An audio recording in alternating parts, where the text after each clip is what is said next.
suis très contente de vous retrouver aujourd'hui dans une nouvelle vidéo et je vous retrouve pour un nouveau bilan culturel.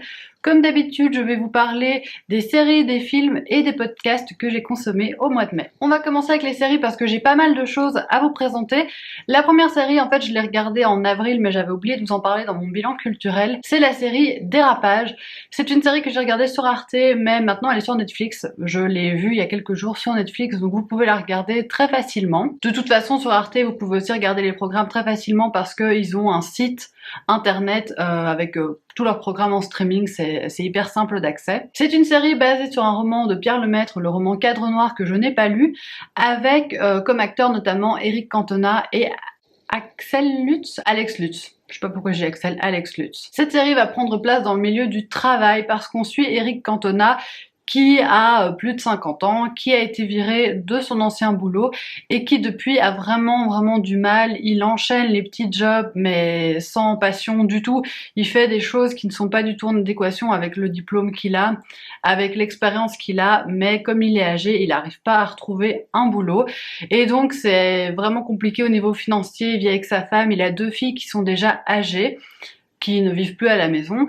Et en parallèle, on suit Alex Lutz qui lui est président d'une compagnie de matériel pour les avions, donc construction d'avions, qui va décider de mettre sur place un stratagème très particulier sous la forme d'un jeu de rôle pour tester ses employés. Ces deux hommes vont se rencontrer, vont avoir affaire l'un à l'autre. J'ai pas envie de vous en dire plus. C'est une mini-série, il n'y a pas beaucoup d'épisodes, je sais plus si c'était 6 ou 8.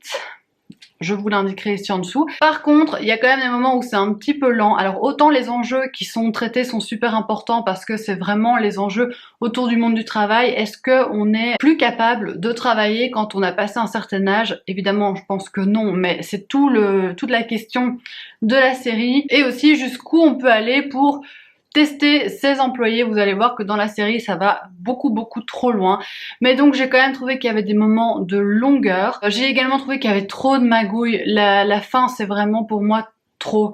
La fin de la série, j'étais là, bon allez, encore une nouvelle magouille, encore une nouvelle embrouille. Pour moi c'était un peu trop, mais sinon les enjeux qui sont traités sont importants et les acteurs jouent bien. Donc globalement c'est une série que j'ai appréciée, que je vous recommande. Sachez que c'est très violent. On n'hésite pas à se battre pour un oui, pour un non. Pourquoi pas si le sujet vous intéresse et pourquoi pas si vous avez lu le roman de Pierre Lemaitre, ça peut être sympa de voir comment il a été adapté. Mais c'est une série qui est assez plaisante à regarder. Deuxième série dont je vais vous parler hyper rapidement parce que je vous en ai parlé le mois passé. J'ai regardé la 2e saison des Demoiselles du téléphone. Je vais pas reparler très longuement de cette série, il faut juste savoir que c'est une série qui se passe à Madrid, fin des années 20. Ça commence à la fin des années 20, mais après les années défilent. Et donc on suit un groupe de femmes qui travaillent à la compagnie du téléphone. Dans cette 2e saison, ça va plutôt prendre la forme d'une enquête. Et ce que j'ai vraiment aimé, c'est qu'il y a une thématique hyper forte qui est abordée dans cette 2e saison. C'est abordé de manière assez dure parce que c'était une autre époque. C'est toujours une thématique qui est compliquée aujourd'hui malheureusement. Il est temps que les mentalités évolue quand même un petit peu et j'ai trouvé que c'était bien abordé par la série. En fait c'est une série qui aborde vraiment plein de choses, de sujets qui font encore polémique aujourd'hui alors que c'est une série historique, donc je trouve ça quand même vachement novateur. Ensuite j'ai regardé une série que je pensais jamais regarder de ma vie, j'ai regardé la première saison de Big Bang Theory. Honnêtement je pensais jamais regarder ça parce que ça ne me tentait pas. Mais un jour avec mon copain on n'avait pas vraiment de série en cours et on s'est dit allez on va commencer ça parce que c'est des épisodes hyper courts donc ça se regarde très vite. C'est vraiment un genre de série qui se dévore assez facilement. Par contre il y a beaucoup de saisons donc il faut être motivé quand on se lance, mais c'est vraiment sympa. Je sais que ce sera pas ma série préférée, ça n'arrivera pas au niveau de Friends par exemple qui dans ce format là reste exceptionnel tellement que tous les épisodes sont bons, mais je passe quand même un très bon moment avec cette série, je trouve ça marrant. En fait ce qui est très chouette aussi c'est que je connais rien de l'histoire. J'avais vu 1 ou 2 épisodes de manière pas du tout suivie parce que quand je regarde Friends, je connais toute l'histoire. Même la première fois que je l'ai vraiment regardé, que j'ai vraiment regardé toute la série, je savais déjà les couples qui allaient se former et tout ça. Pareil pour I Met, j'avais des infos avant de tout regarder.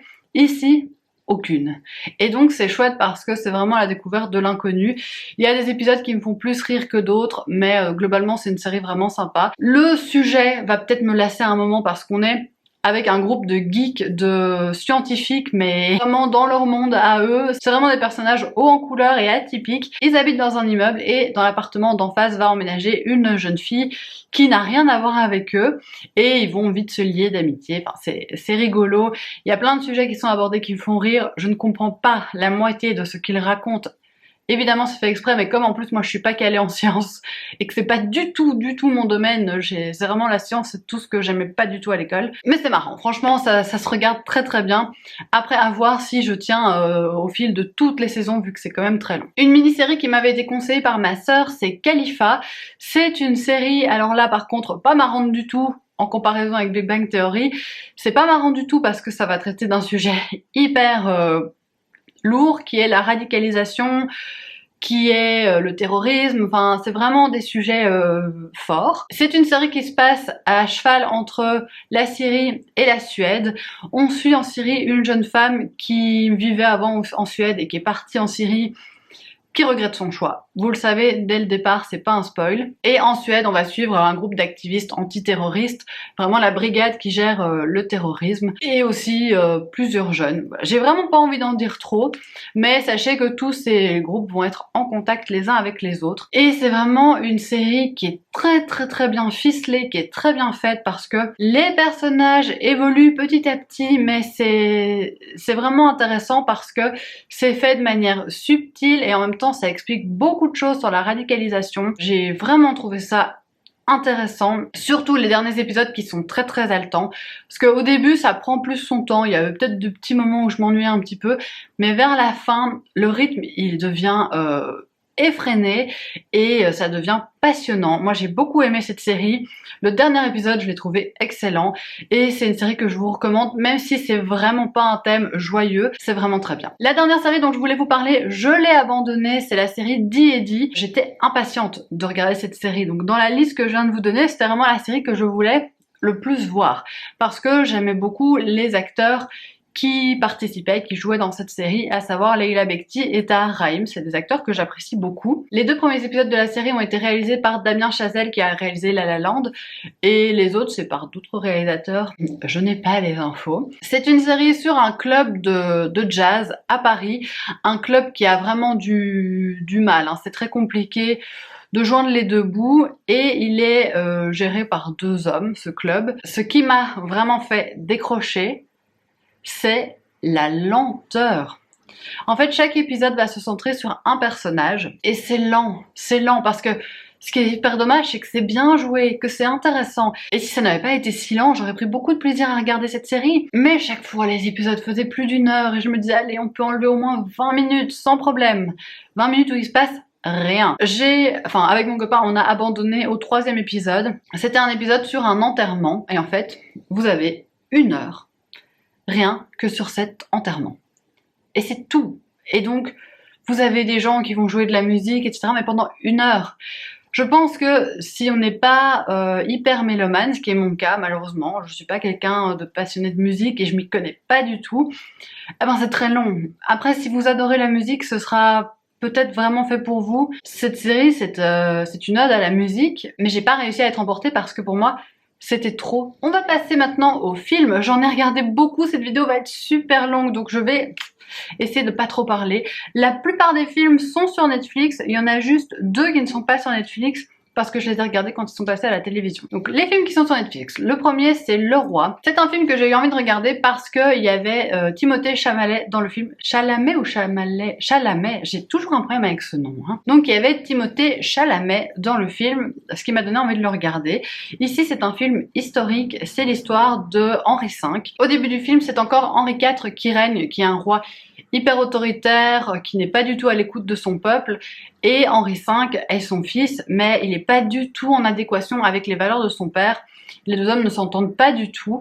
Henri IV va mourir, Henri V accède au pouvoir. On est en pleine guerre de 100 ans, et donc on va suivre un petit peu son règne, et en particulier les affrontements avec la France. Je suis désolée... C'est très chouette de vivre en ville, hein, mais tu peux jamais être tranquille pour filmer. Je pense que pour regarder ce film, il vaut mieux être passionné d'histoire parce que moi, parfois, je me suis perdue dans toutes ces stratégies militaires. Je trouvais ça parfois franchement très très long. Et alors ce qui est mi-drôle, mi-ridicule, c'est Robert Pattinson dans le film. C'est-à-dire que Robert Pattinson va jouer le rôle du dauphin français.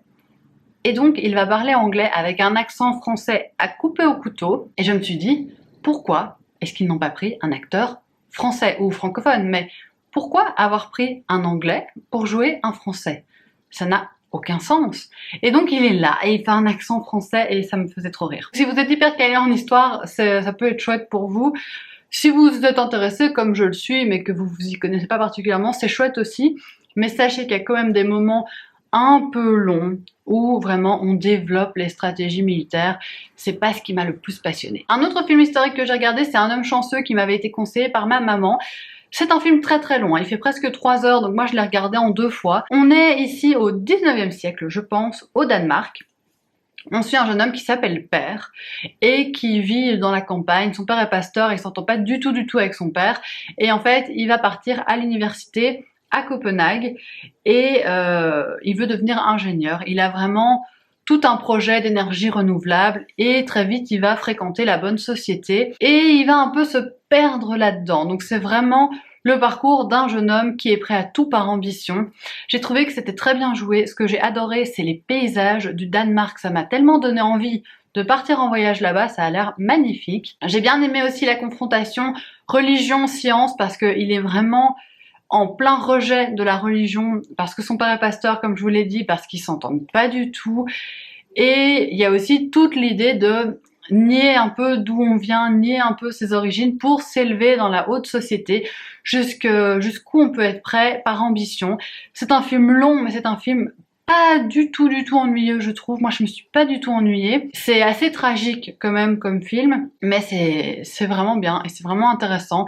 Et je pense que c'est un film que j'aurais pas regardé si ma maman me l'avait pas conseillé, mais j'ai passé un bon moment. Un film que je n'ai pas aimé, je vous en parle très rapidement du coup, c'est le film Young Adult. J'étais sur Netflix, j'avais envie de regarder une comédie parce que j'avais un peu le moral dans les chaussettes. Je suis tombée sur celle-ci, donc c'est une comédie avec Charlize Theron. J'ai regardé et en fait c'est pas une comédie, donc ça m'a pas du tout fait rigoler. On est sur l'histoire d'une jeune femme qui écrit des livres, enfin elle est écrivain fantôme, donc c'est pas elle qui signe les livres, il y a son nom seulement à l'intérieur malheureusement pour elle.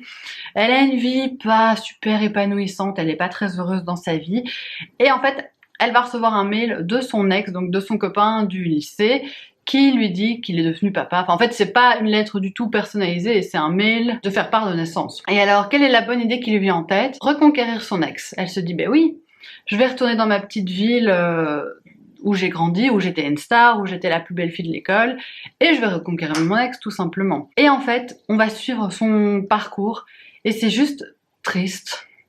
Parce que cette fille, elle a pas raccroché du tout avec son adolescence, elle est pas du tout passée à autre chose, elle a pas du tout évolué, elle fait que des trucs complètement débiles alors que elle a 35 ans et qu'on se dit allez, tu pourrais peut-être prendre du recul un petit peu sur tes actions, t'as plus 15 ans. Et j'ai pas très bien compris la morale du film non plus, donc j'ai pas passé un très bon moment avec ce film. J'ai regardé le film Spotlight. Ici, c'est un film qui va parler d'un groupe de journalistes qui va s'attaquer au sujet épineux des viols dans le monde de l'église. Ça se passe au tout début des années 2000 quand le voile n'avait pas encore été levé sur ce tabou vraiment sociétal.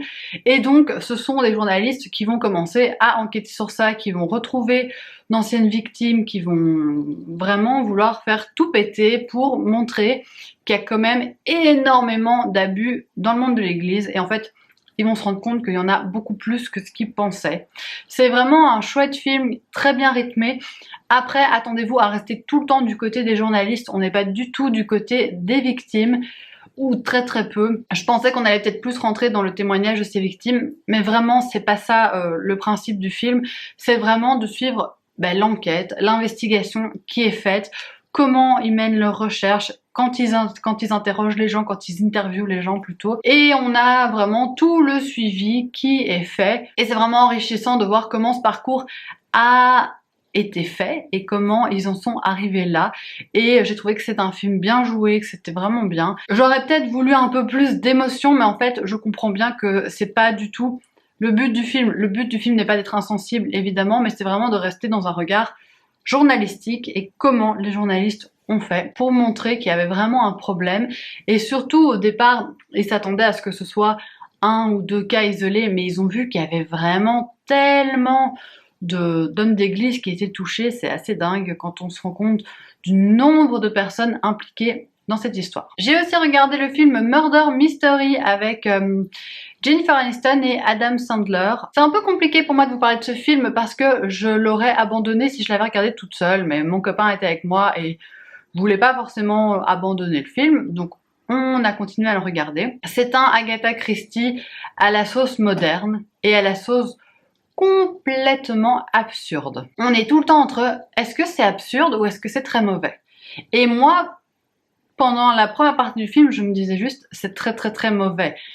Mais on comprend que c'est de l'absurde. Pour vous remettre dans le contexte de l'histoire, Jennifer Aniston et Adam Sandler sont mariés depuis 15 ans, 20 ans, je sais plus combien d'années. Et pour leur anniversaire de mariage, ils vont se faire un voyage en Europe parce que depuis qu'ils sont mariés, ils se disent allez, on va faire ça, on va voyager en Europe. Dans l'avion, on commence les trucs improbables. Dans l'avion, Jennifer Aniston rencontre une sorte de millionnaire qui lui propose de venir avec son mari sur son yacht. Ils vont donc sur ce yacht et il va y avoir toute une galerie de personnages présents. Et en fait, c'est le bateau d'un vieil homme qui va être assassiné dès la première soirée et on va se demander qui est le coupable entre toutes les personnes qui étaient sur ce bateau. On a vraiment une référence très claire à Agatha Christie par le fait qu'il soit sur ce bateau, qu'un meurtre ait été commis et que ce soit en huis clos. Donc c'est d'office un des invités qui a fait le coup. Et les invités aussi ressemblent très fort à des personnages d'Agatha Christie parce qu'on a un Maharaja indien, on a une actrice hollywoodienne, enfin on a vraiment toute une galerie de personnages très très différents et on a ces 2 Américains qui n'ont rien à voir avec tout ça au milieu. Et comme je vous le disais, on passe de situation absurde en situation absurde. Il y a d'ailleurs Danny Boone qui joue le flic français dans le film. Donc c'est tout à fait un film dont vous pouvez vous passer, mais au final, j'ai pas passé un mauvais moment. C'était pas mal. Quand j'ai compris que c'était ce style-là et que je me suis laissée emporter en mettant un peu mon cerveau en pause, ça s'est plutôt bien passé. Dernier film que j'ai regardé sur Netflix, c'était le film Wonder. J'avais eu envie à un moment de lire le roman et puis donc je m'interdisais un petit peu de regarder le film et puis au final, je me suis dit que j'allais peut-être pas le lire ou en tout cas pas maintenant. Donc j'ai regardé le film et en fait j'avais tellement entendu parler du roman que j'ai pas du tout été surprise par ce que j'ai eu. Wonder, c'est l'histoire d'un petit garçon qui a une malformation du visage et qui n'a jamais été à l'école. Je pense qu'il doit avoir 9-10 ans dans le film et il va rentrer à l'école. Et forcément, comme il est différent, il va subir des moqueries de la part des autres. C'est un film très mignon, c'est un film touchant sur l'acceptation des autres, sur la tolérance. Comme je vous disais, pas de grande surprise, mais j'ai été touchée. Je m'attendais à pleurer, j'ai pas pleuré parce que je trouve que ça n'allait pas au point de pleurer, mais c'est vrai que j'ai trouvé cette injustice faite par les enfants, cette intolérance qu'il peut parfois y avoir entre eux, et même avec des adultes. Il y a clairement des gens qui restent intolérants à vie. C'est tellement cruel en fait ce que peuvent se faire les enfants. Donc ça m'a émue. Mais malheureusement, je pense pas en garder un souvenir incroyable. Peut-être que j'aurais eu un souvenir plus fort en lisant le livre, peut-être que ça aurait eu un impact plus fort sur moi. Là, le film, je me dis ouais, c'est mignon, c'est chouette à montrer à des jeunes pour dire allez regarder, il est différent. Physiquement peut-être, mais au final ça change quoi? Pour montrer à des jeunes, c'est vraiment bien. Beau message et film très sympathique. Les 2 films que j'ai regardés à la télévision, le premier c'est Ceux qui nous lient, c'est un film de Cédric Clapiche avec notamment Pio Marmaille. C'est un film qui va parler d'une fratrie. En fait, il y a un des frères, le grand frère Pio Marmaille, qui revient dans le village de son enfance et de son adolescence, qu'il a quitté pendant des années pour faire le tour du monde parce qu'il était oppressé dans ce village, dans les vignes de son père. Il était oppressé par son père aussi, avec qui la relation n'était pas excellente. Il revient parce que son père est très très malade et il retrouve son frère et sa sœur, et maintenant c'est vraiment sa sœur qui gère les vignes et ils vont apprendre à retisser des liens.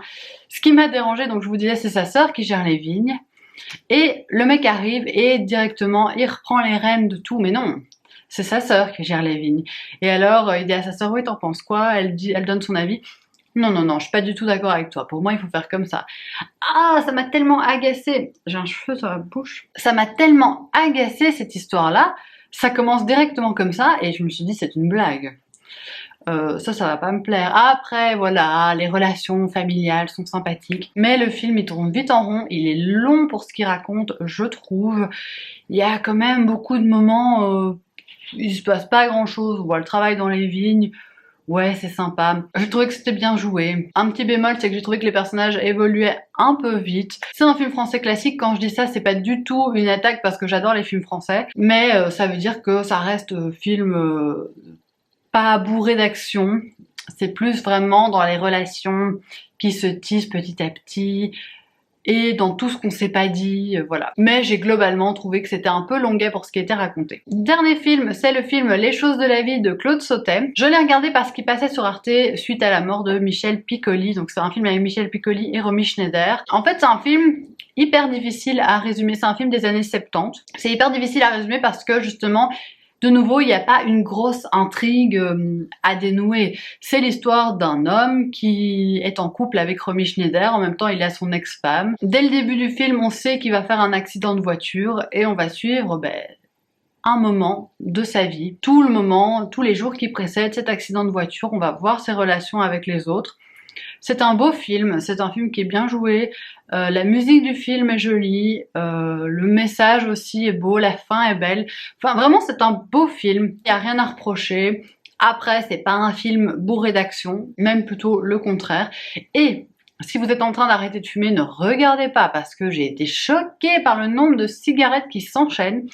Ils ont terminé une cigarette, ils en rallument une autre. Donc vraiment, si vous essayez d'arrêter de fumer, à pas regarder, parce que ça va juste vous donner envie de fumer avec eux. Et je vais terminer par un podcast, je vais terminer par le podcast Les couilles sur la table. Alors c'est pas un podcast que j'ai découvert ce mois-ci parce que je le connais depuis plusieurs mois, mais je n'écoute pas tous les épisodes, j'écoute assez ponctuellement. C'est un podcast sur les masculinités, et je voulais vous parler d'une série de 2 épisodes qui vont ensemble. Ces épisodes, ça s'appelle Nourrir son homme.